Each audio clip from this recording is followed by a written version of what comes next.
Bollywood silver screen presenting orbiter 9। इस कहानी की शुरुआत में हमें ऑर्बिटर 9 नाम के एक स्पेसशिप को दिखाया जाता है जिसमें हेलिना नाम की 20 साल की एक लड़की होती है। ऑर्बिटर 9 में वो अकेली है। दरअसल वो सेलेस्ट नाम के ग्रह की तरफ बढ़ रही है। पिछले 20 सालों से वो इसी स्पेसशिप में है क्योंकि अर्थ का वातावरण पूरी तरह से खराब हो चुका है। अब वो इंसानों के रहने लायक नहीं बचा।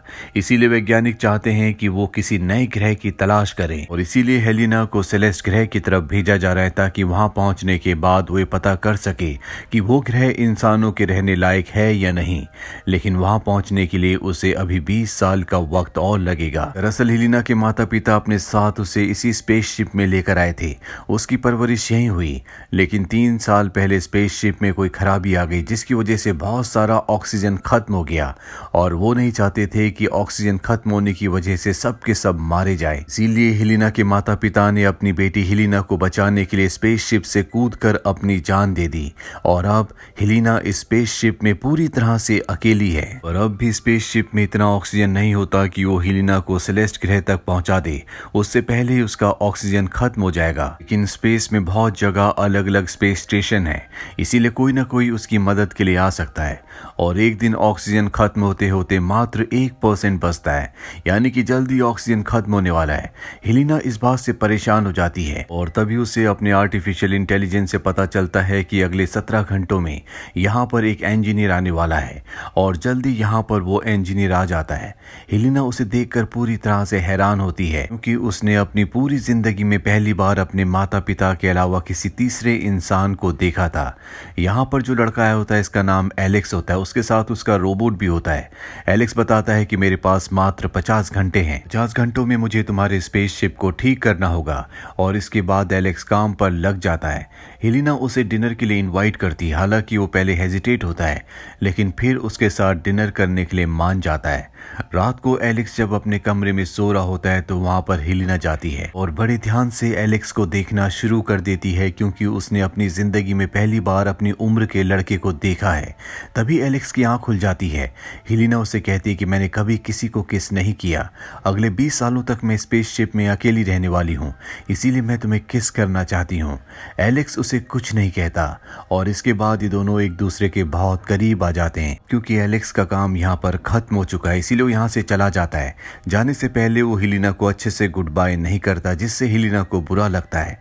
एलेक्स जब यहाँ से बाहर निकलता है तो वो एक टनल में होता है और टनल से निकलकर वो ऊपर जाता है। और यहाँ हमें पता चलता है कि एलेक्स स्पेस में नहीं बल्कि अर्थ पर है और हेलिना भी किसी स्पेस में नहीं है। वो पिछले 20 सालों से जमीन के नीचे बेसमेंट में एक ऐसी लैब में है जो पूरी की पूरी अंदर से स्पेसशिप की तरह है।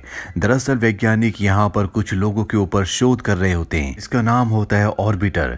यहाँ पर 10 अलग अलग तरह के बंकर्स यानी कि ऑर्बिटर्स बनाए होते हैं जिन 10 के अंदर एक एक इंसान है। दरअसल वैज्ञानिक इन लोगों को ऑब्जर्व करके ये जानने की कोशिश कर रहे होते हैं कि जब सेलेस्ट ग्रह की तरफ असली में इंसान जाएंगे तो उनके दिल, दिमाग और शरीर पर किस तरह का असर होगा। इसीलिए लगातार इन 10 के 10 लोगों को ऑब्जर्व कर रहे होते हैं। एलेक्स जो कि ऑर्बिटर 9 जिसमें हेलिना है उसके अंदर गया था, वो एक साइंटिस्ट है। वो अपने चीफ से मिलता है। उसका चीफ उसे बताता है कि हमारा पूरा का पूरा प्रोजेक्ट बहुत अच्छे से चल रहा है और अगर ये इसी तरह से चलता रहा तो अगले 20 सालों के बाद हम पहला स्पेसशिप अंतरिक्ष में भेजेंगे जो सेलेस्ट ग्रह पर जाएगा और इस तरह से हम इंसानों को बचा लेंगे। दरअसल पूरी की पूरी इंसानियत को, मानव जाति को यहाँ से सेलेस्ट ग्रह पर भेजना है, इसीलिए वैज्ञानिक कोई भी रिस्क नहीं लेना चाहते। एलेक्स इसके बाद अपने घर की तरफ निकल पड़ता है। हमें बताया जाता है कि 5 साल पहले एक स्पेसशिप को सेलेस्ट ग्रह की तरफ भेजा था और इस पूरे के पूरे प्रोजेक्ट का हेड एलेक्स था। लेकिन लॉन्च के कुछ ही देर बाद वो ब्लास्ट हो गया जिस वजह से सारे के सारे क्रू मेंबर्स मारे गए और उसके बाद कभी भी ट्राई नहीं किया गया। उस घटना के बाद एलेक्स डिप्रेशन में चला गया। अब जब एलेक्स अपने घर पर आता है तो जो रोबोट वो अपने साथ ऑर्बिटर 9 में ले गया था जिसमें हेलिना थी, वो रोबोट हेलिना का एक रिकॉर्डेड फुटेज चलाता है जिसे देख देखने के बाद एलेक्स को हिलिना की याद आती है। उसे हिलिना के लिए बिल्कुल अच्छा नहीं लग रहा होता क्योंकि वो पूरी तरह से एक भ्रम में है। अगले दिन वो अपनी साइकाइट्रिस्ट के पास जाता है, लेकिन वो साइकाइट्रिस्ट के चेहरे को नहीं देख पाता। दरअसल ये जो साइकाइट्रिस्ट होती है, इसका इलाज करने का तरीका बहुत अलग होता है। उसके क्लाइंट्स को स्क्रीन पर सिर्फ एक फॉक्स का चेहरा दिखाई देता है। वो अपने क्लाइंट्स के सामने कभी नहीं आती। एलेक्स उसे बताता है कि किस तरह से एक्सपेरिमेंट के दौरान इंसानों का उस तरह से इस्तेमाल किया जा रहा है जिस तरह से लैब में चूहे का किया जाता है।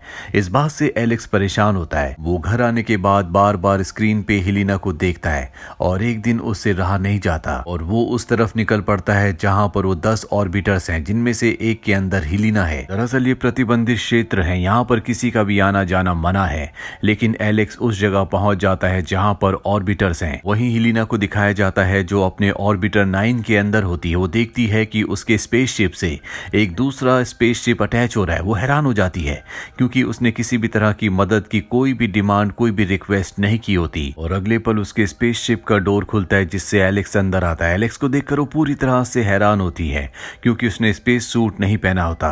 एलेक्स उसे सब कुछ बता देता है कि तुम अंतरिक्ष में, ब्रह्मांड में नहीं हो, बल्कि तुम पृथ्वी पर हो। ये सब साइंस का प्रोजेक्ट है, तुम्हें यहाँ से मेरे साथ अभी निकलना होगा। पर उसकी बात पर हिलिना विश्वास नहीं करती, उसे वहां से जाने के लिए कहती है।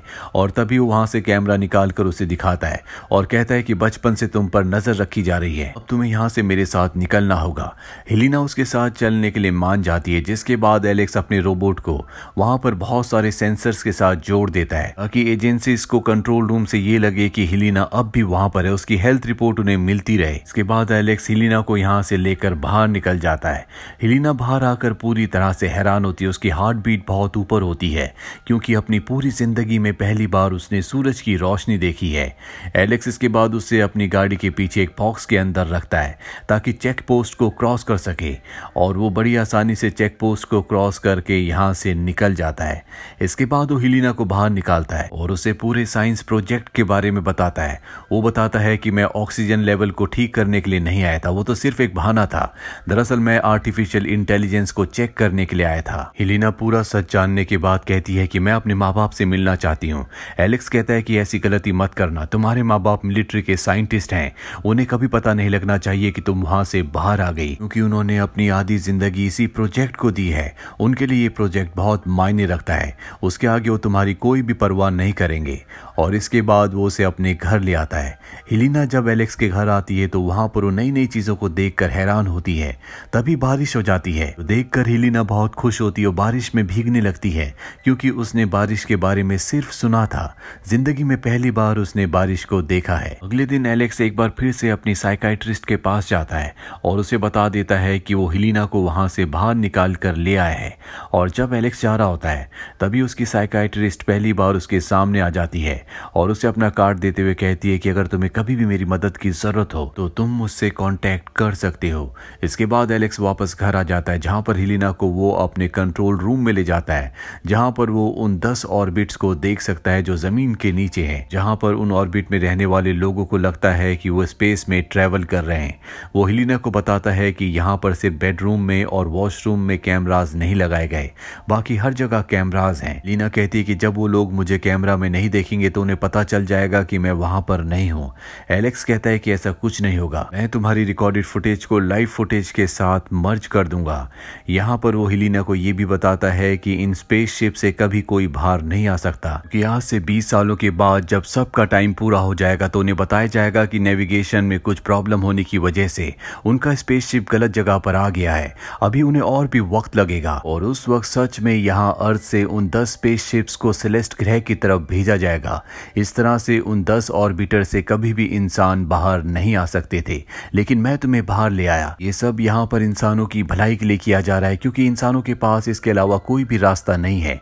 उन्होंने अपनी अर्थ को पूरी तरह से डेड कर दिया है। एलेक्स देखता है कि हिलिना की बॉडी में अलग अलग तरह के बर्निंग निशान आ रहे हैं, इसीलिए वो उसे डॉक्टर के पास ले जाता है। डॉक्टर एलेक्स को बताता है कि हिलिना की जो स्किन है वो बहुत ज्यादा सेंसिटिव है, उसे धूप में नहीं निकलना चाहिए। वो इसकी वजह एलेक्स से पूछता है और अब एलेक्स को अपने डॉक्टर को बताना पड़ता है कि वो हिलिना को कहां से लेकर आया है। वो डॉक्टर को सारा सच बता देता है। डॉक्टर उसे कहता है कि तुम्हें संभल कर रहना होगा। इसके बाद वो हिलिना को घर वापस ले आता है और अगले दिन जब वो काम पर होता है तो हिलिना को अपनी एक फाइल फाइल मिलती है जिसमें उसकी सारी की सारी डिटेल्स होती हैं और उन डिटेल्स से पता चलता है कि उसे क्लोनिंग करके बनाया गया था और साथ ही उसे अपने असली माता पिता का एड्रेस भी मिल जाता है और वो उनसे मिलने के लिए अकेले ही घर से निकल पड़ती है और जल्दी वहां पहुंच जाती है जहां पर उसके माता पिता होते हैं, जो ये बोलकर स्पेसशिप से बाहर निकल गए थे कि वहां का ऑक्सीजन खत्म हो रहा है। वो अपनी बेटी हेलिना को देखकर पूरी तरह से हैरान होते हैं। यहाँ पर हेलिना उनसे बहुत सारे सवाल पूछती है। वो हेलिना को बताते हैं कि हालांकि तुम्हें क्लोनिंग करके बनाया गया है लेकिन पूरी तरह से तुम एक असली इंसान हो। हमारी एक बेटी थी जिसकी मृत्यु हो गई और उसी का तुम क्लोन हो। अब हेलिना के पिता उसे हैंडकफ लगाकर कंपनी को कॉल करते हैं। हेलिना की मॉम पीछे से हेलिना के पिता को बेहोश कर देती है और हेलिना को यहाँ से भागने के लिए कहती है क्योंकि वो नहीं चाहती कि उसकी बेटी एक बार फिर से उसी जगह फंस जाए जहाँ पर वो पिछले 20 सालों से है। वहीं एलेक्स को दिखाया जाता है जब वो घर आता है तो देखता है कि वहाँ पर हेलिना की फाइल पड़ी है। वो समझ जाता है कि हेलिना अपने मॉम डैड से मिलने के लिए गई है, लेकिन जल्दी हेलिना वापस आ जाती है। वो एलेक्स से कहती है कि तुमने मुझसे झूठ कहा, मैं एक क्लोन हूँ, मैं असली इंसान नहीं हूँ। एलेक्स उससे इस बात की माफी मांगता है लेकिन एलेक्स को अब समझ में आ चुका है कि उसकी कंपनी वाले जल्दी उस तक पहुंच जाएंगे, इसीलिए हेलिना को लेकर वो अपनी साइकेट्रिस्ट के घर चला जाता है। वहीं एलेक्स के चीफ को पता चल चुका है कि एलेक्स हेलिना को अपने साथ अपने घर ले गया है, इसीलिए वो उसके घर जाता है लेकिन वहां पर उसे कोई नहीं मिलता। इसके बाद वो उसकी साइकेट्रिस्ट के घर जाता है। वो उससे पूछता है कि एलेक्स और हेलिना कहाँ पर है। उस वक्त साइकेट्रिस्ट ने हेलिना को और एलेक्स को ग्लास के पीछे छुपा दिया होता है। ग्लास के पीछे से सब कुछ वो देख सकते हैं लेकिन बाहर से ग्लास के अंदर देखना नामुमकिन है। यहाँ पर जो एलेक्स का चीफ है उसे पता है कि साइकेट्रिस्ट ने उन दोनों को छुपाया है, इसीलिए उसका एक आदमी साइकेट्रिस्ट को मार देता है। ये देखकर हेलिना डर से चीख पड़ती है और यहाँ सबको पता चल जाता है कि हेलिना और एलेक्स यहीं पर है। वो ग्लास को तोड़ना शुरू कर देते हैं। एलेक्स हेलिना को लेकर यहाँ से पीछे के रास्ते निकल जाता है। चीफ के लोग अब भी उसका पीछा कर रहे होते हैं। इनके सामने एक दीवार आती है। एलेक्स तो उस दीवार से जंप कर जाता है लेकिन हेलिना नहीं करती क्योंकि उसे पता है वो चाहकर भी इन लोगों से बच नहीं सकते। एलेक्स को बचाने के लिए वो अपने आप को उन लोगों के हवाले कर देती है। वहीं एलेक्स को डॉक्टर कॉल करता है जो उसका दोस्त भी है जिसने हेलिना का टेस्ट किया था, उसकी स्किन को चेक किया था। वो एलेक्स को अपने पास बुलाता है और उसे बताता है कि हेलिना अर्थ के एनवायरनमेंट में जिंदा नहीं रह सकती क्योंकि उसका जन्म ऑर्बिटर 9 यानी कि सिम्युलेटर के अंदर हुआ, इसीलिए उसे वहीं पर रहना होगा। वहीं हमें चीफ को दिखाया जाता है जो ऑर्बिटर 9 को पूरी तरह से डिस्कनेक्ट कर देता है क्योंकि हेलिना अर्थ के एनवायरनमेंट में एक्सपोज हो चुकी है, साथ ही उसे पूरा सच पता चल चुका है, इसीलिए हेलिना अब उनके किसी काम की नहीं है। हेलिना को चीफ कहते हैं कि तुम अपनी मर्जी की मृत्यु को चुन सकते हो। वहीं एलेक्स अपने चीफ से बात करने के लिए उन तक पहुंच जाता है। वो उन्हें बताता है कि हेलिना इस वक्त प्रेग्नेंट है, अगर हम उसे ऑर्बिटर 9 के अंदर भेज दें तो वो एक बार फिर से ठीक हो जाएगी क्योंकि अर्थ के एनवायरनमेंट में वो कभी भी ठीक नहीं रह सकती, उसकी मृत्यु हो जाएगी। इसके बदले मैं भी उसके साथ उसी जगह पर रहूंगा और ठीक 20 साल बाद जब असली में आप यहाँ से इंसान को सेलेस्ट ग्रह पर भेजोगे तो मैं भी हेलिना के साथ वहां पर जाऊंगा। चीफ इस बारे में बहुत सोचता है और वो एलेक्स की इस बात को मान जाता है क्योंकि वो नहीं चाहता कि उसके प्रोजेक्ट के बारे में किसी को भी दुनिया में पता चले। और अब एलेक्स हेलिना के साथ उसी ऑर्बिटर 9 के अंदर रहना शुरू कर देता है। कई साल बीत जाते हैं और 20 सालों के बाद दिखाया जाता है कि ऑर्बिटर 9 के अंदर से एक लड़की बाहर निकलती है जो एलेक्स और हेलिना की बेटी है। यहाँ पर चीफ भी होता है जो अब बूढ़ा हो चुका है। एलेक्स और हेलिना की बेटी आसमान में ऊपर देखती है जहाँ पर एक स्पेसशिप सेलेस्ट ग्रह की तरफ निकल चुका है जिसमें उसके माता पिता हैं। और इसी के साथ ये फिल्म, ये कहानी यहीं पर खत्म हो जाती है। उम्मीद करते हैं कि ये कहानी आपको पसंद आई होगी।